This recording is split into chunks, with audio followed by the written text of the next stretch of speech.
I was a U.S. Navy veteran. I had to choose between saving my friend or completing. The Missione was 24 years old when I boarded the USS Constellation for the first time. The salty air, the metallic scent of machinery, and the low hum of the ship's engines became part of my daily reality. Life aboard a guided missile destroyer was tough, but it shaped us. It shaped me. My name's Marcus Thompson. Operations Specialist Second Class, and this story isn't something I share often, but today, I will. The first friend I made in the Navy was Danny Rodriguez. He was 5'7", quick-witted, and always had this restless energy about him. From the streets of East LA to the Combat Information Center CIC of the Constellation, Danny was a fighter, where I was methodical and by the book. Danny was instinctive and fearless. We spent countless hours tracking radar contacts and monitoring sonar pings in the dark confines of the CIC. The days blurred together, drills chow, sleep repeat. But somehow, in the middle of the endless routine, we built something unbreakable, brotherhood forged by steel walls and salty air. Our deployment orders came in mid-July. The mission was classified, but we knew we'd be operating near hostile. Water's tensions in the region were rising, and special operations teams were already on the ground. Our role: provide support, surveillance, and if needed, extraction. Weeks later, we were briefed on a high-risk mission: insert a small team inland to intercept a weapons convoy. Intelligence suggested enemy fighters were heavily armed. Our squad 6 men, including me, and Danny was selected too. Provide electronic overwatch and, if necessary, boots-on-ground assistance. On the night of the operation, under a moonless sky, we boarded an MH-60 Seahawk helicopter. As we lifted off, Danny sat next to me, double-checking his rifle and flashing that familiar, reckless grin. "You ready for this, Hermano?" he asked. I nodded, though my stomach churned. "Let's bring everyone back." The chopper cut through the night, blades slicing the humid air. Below us, darkness stretched endlessly over the coastline. I checked my comms, ran through the mission parameters one last time. Extraction point, timelines, possible enemy positions. We inserted just outside a village where the convoy was expected. Danny and I took up overwatch positions on a ridge, scanning the area through night vision scopes. The minutes dragged, then chaos erupted: gunfire, explosions, shouts over the radio. Our ground team was under heavy attack, pinned near a compound. "We're moving in," our team leader, Chief Petty Officer Ramirez, ordered through comms.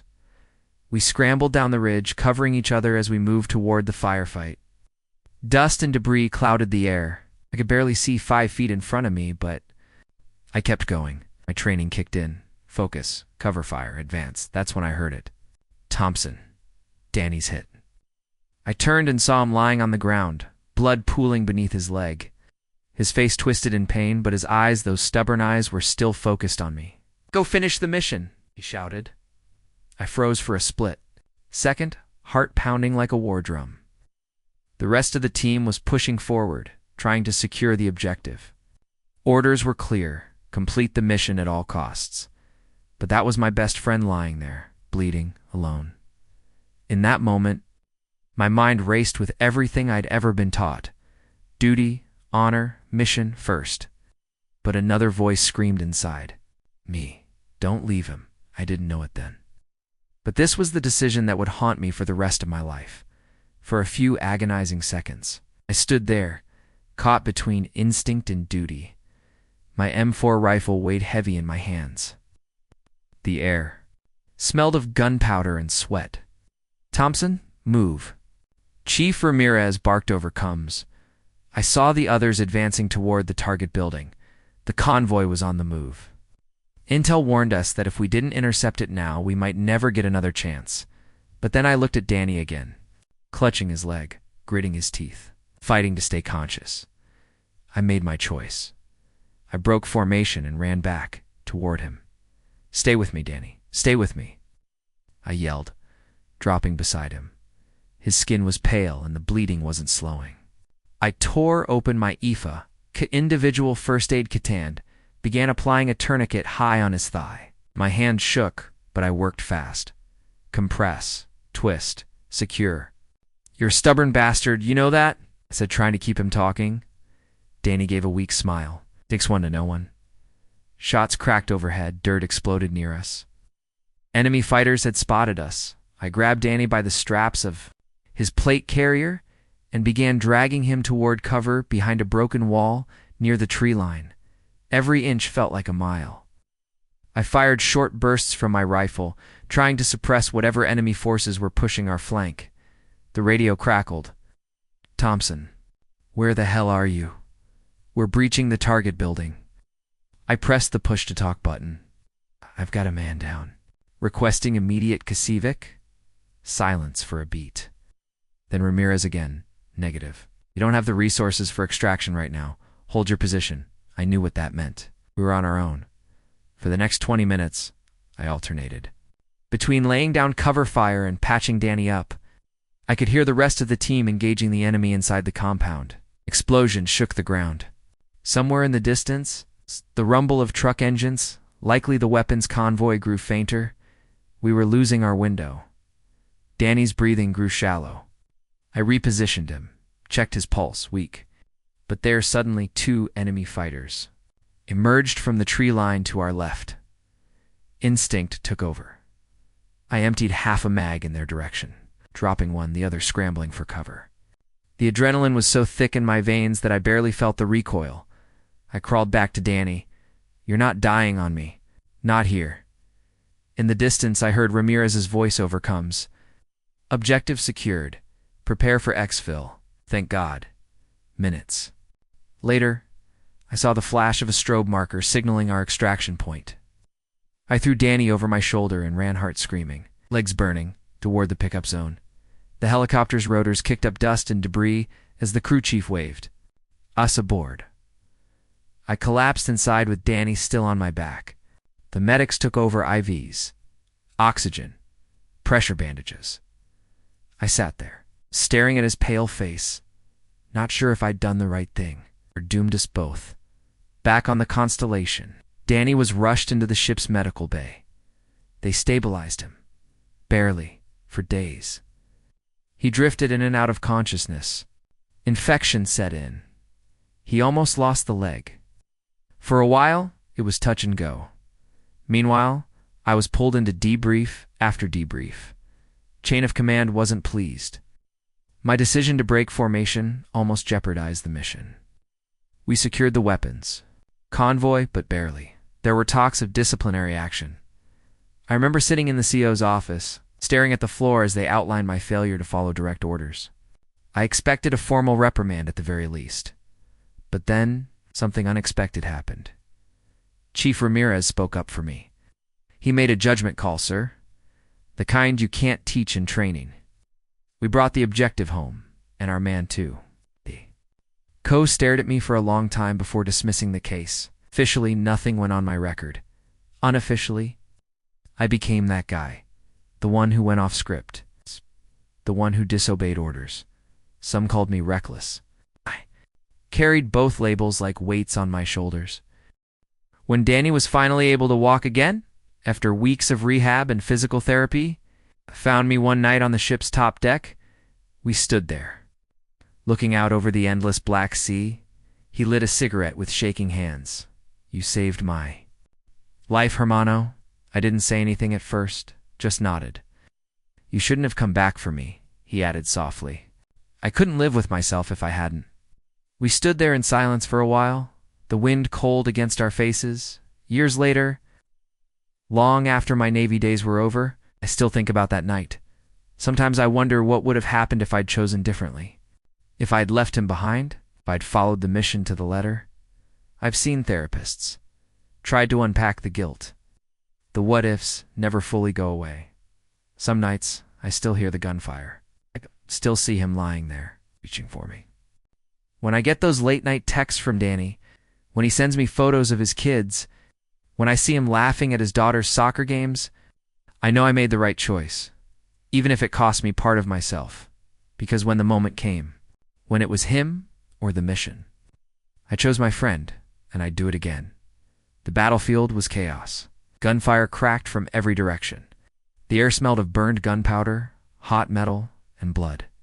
Dirt and debris filled the air, making it hard to breathe.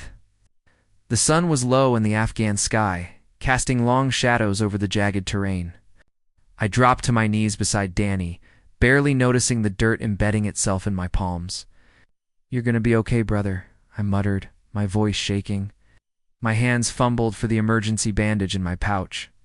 Every movement felt clumsy, adrenaline, making my fingers stiff and uncoordinated.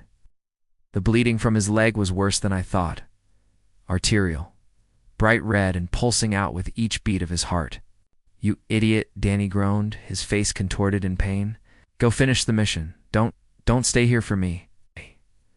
I looked toward the objective point, a small cluster of buildings, about 150 yards ahead, where the rest of our squad was pinned down and engaging hostiles.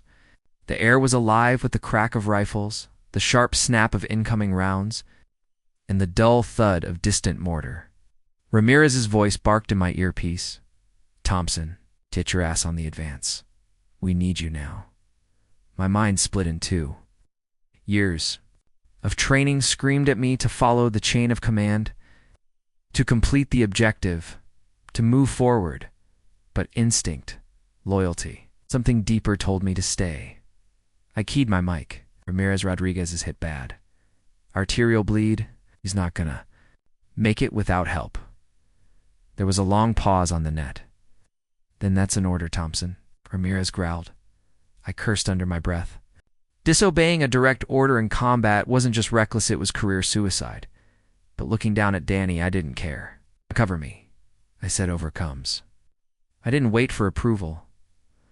I hoisted Danny's arm over my shoulder. He let out a scream that cut straight through me, but I kept going, dragging him behind a crumbled section of wall that offered at least partial cover. Bullets kicked up dirt inches from our feet. I pulled a flare from my vest, lit it, and tossed it a few yards away to create a distraction. The enemy's attention shifted just enough for me to work.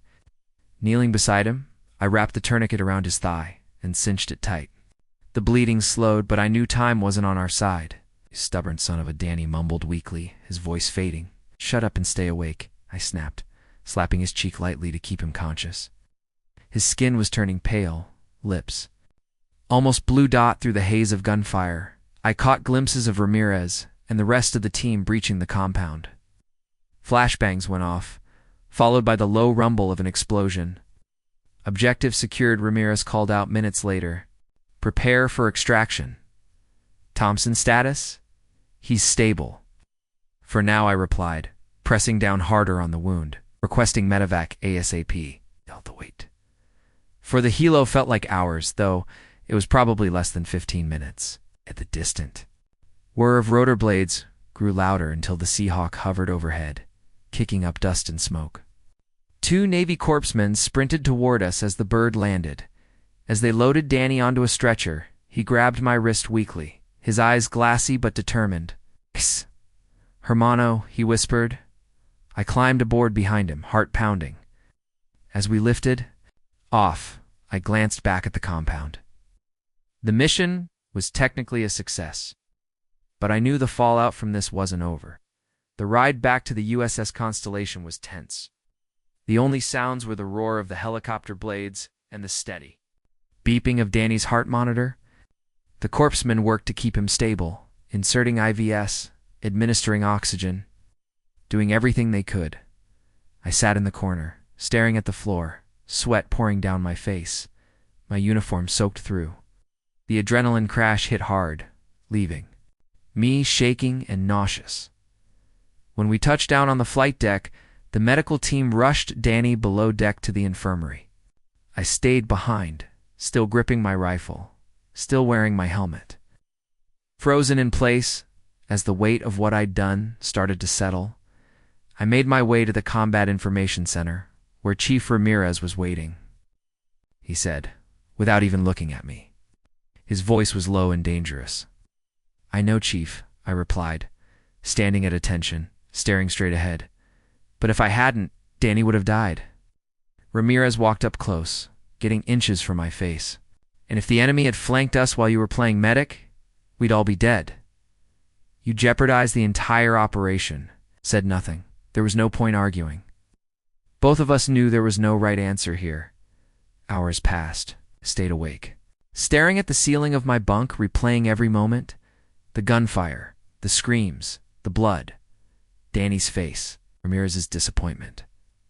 The next morning, I got the call to report to the captain's quarters. Captain Aldridge was known as a fair but by-the-book officer. His gray hair and deep-set eyes gave him the appearance of someone who had seen too many wars and made too many hard calls. "Sit down, Thompson," he said, motioning to the chair in front of his desk. I sat, my palms sweating. He picked up a folder. Flipping through the pages, "You violated direct orders during an active combat operation. That's Article 92 under the UCMJ. My stomach twisted. This could mean reduction in rank, forfeiture of pay, even confinement. But then Aldridge continued. "However, your actions saved a fellow sailor's life. And according to the post-mission report, your absence did not result in mission failure or additional casualties."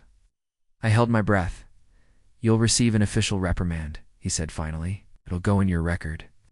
But I'm not throwing away a good sailor over this. Report back to your division." Dismissed. Stood, saluted, and left the room, my heart pounding with a mix of relief and lingering dread. That evening, I went down to the infirmary. Danny was awake, but hooked up to IVs and monitors. His face was pale, but when he saw me, he cracked a small smile. "So, how bad did they chew you out?" he asked, voice still weak, but full of that same old attitude. I laughed, sitting on the edge of his bed. "Let's just say I won't be getting any Sailor of the Month awards anytime soon. We talked for hours, not about the firefight, not about orders or reprimands. I talked about home, about his mom's carne asada, about my dad's old fishing boat back in Oregon, about the Dodgers and whether they'd choke in the playoffs again. But even as we joked, a part of me stayed heavy. I knew this wasn't over. The whispers in the mess hall had already started. Some guys called me a hero. Others said I was reckless. Some wouldn't look me in the eye. Others clapped me on the shoulder. Weeks passed. Danny recovered enough to move around on crutches. I kept my head down, focused on the mission, trying to rebuild trust with the squad. One night, after a late watch shift, I found myself on the flight deck, staring out at the endless dark ocean. Ramirez walked up beside me. "You did what you thought was right," he said quietly, surprising me. I didn't respond. "I still think you were wrong," he added, "but I get it now. You chose loyalty over protocol. That's a dangerous thing out here. But sometimes, it's the only thing that keeps us human." We stood there in silence for a while. Months later, during our next deployment, Ramirez pulled me aside during a pre-mission briefing. This time he said, smirking slightly, "Don't make me choose between chewing you out or writing your damn eulogy." I smiled.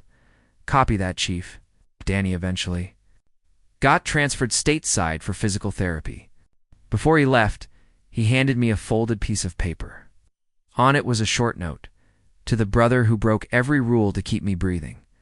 I owe you more than I can say. Next round's on me. Danny." I still keep that note folded in my wallet even. Now, years later, when I close my eyes, I can still see that day, smell the burned powder, hear the rattle of gunfire, feel the impossible weight of that decision.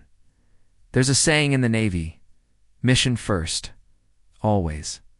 But sometimes, your brother comes first, and I'd make the same choice again, every damn time. Years have passed since that night. Decades, actually. But some memories refuse to fade. The smell of gunpowder. The pulse of adrenaline in my veins. The sound of Danny's voice yelling through the dust and chaos, they all linger with me like echoes burned into my memory, stitched into the very fabric of who I am. I'm 60 now, retired, living a quiet life in a small house just outside Norfolk, Virginia. It's a kind of place with creaky floorboards and a front porch that faces the sunrise. Most mornings, I sit out there with a cup of coffee in hand, watching the mist roll off the trees, listening to the distant hum of life waking up. Birds chirping, dogs barking down the street, the occasional sound of a neighbor's lawnmower.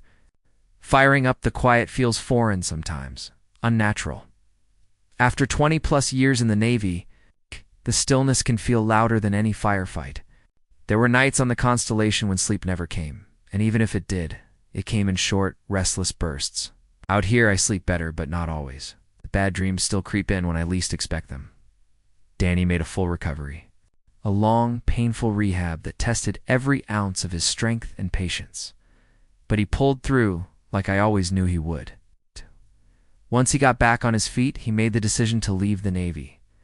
Said he wanted a life where he could build something. Different, something lasting. He became a high school history teacher back in East LA.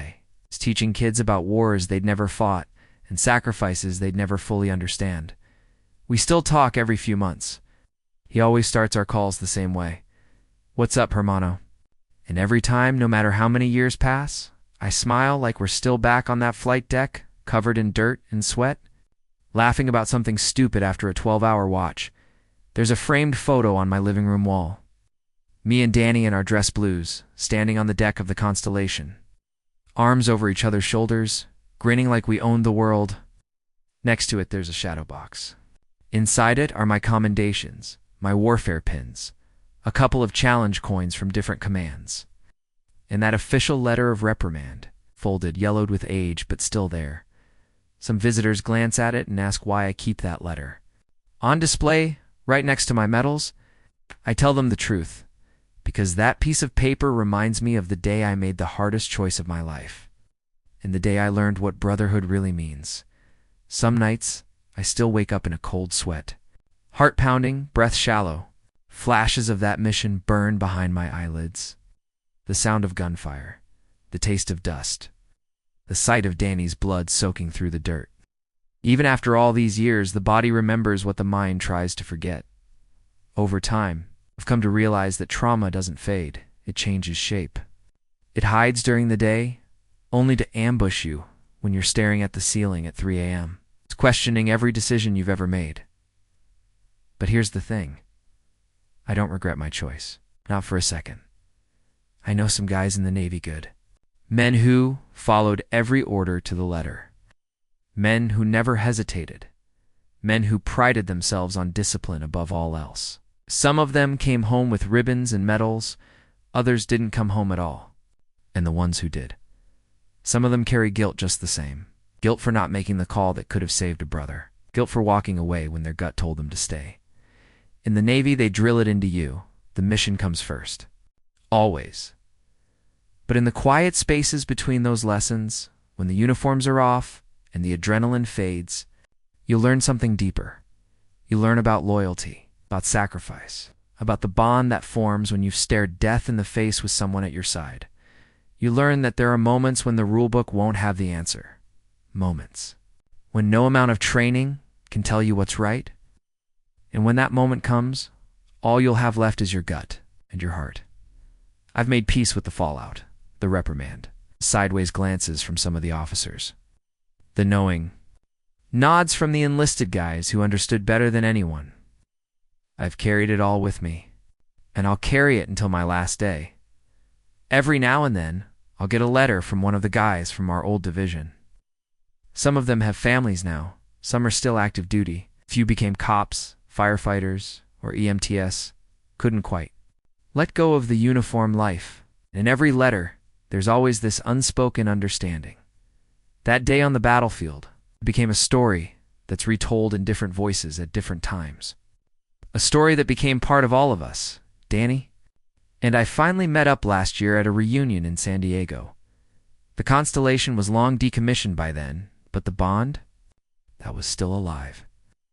When I saw him walking across the parking lot, limping just a little from his old injury, it felt like no time had passed at all. We sat at a bar on Harbor Drive, watching the ships come and go, swapping stories about the Navy, about life after service, about the kids we'd trained and the mistakes we'd survived. At one point, he raised his glass and said, "Two bad decisions, and the people they save." We laughed, clinking glasses like the fools we used to be. I guess that's what this story really is. Not a war story, not a tale of heroism or disobedience, but a story about being human in the middle of something inhuman, about making choices you'll have to live with, and hoping you can. I don't tell this story often. Most people wouldn't understand. But on nights when the house gets too quiet, when the ghosts get too loud, I'll sit out on that back porch, look up at the stars, and let myself remember. I remember the dirt under my nails, the weight of Danny's body slumped against me, the crackle of the radio, the roar of the Seahawk lifting off. I remember the feeling in my chest when I realized I might have just thrown my entire career away for a friend, and I remember the moment I knew I'd do it again in a heartbeat. If I had to relive that day, face that choice all over again, I'd still choose my friend every damn time. And that's the story I've carried with me ever since.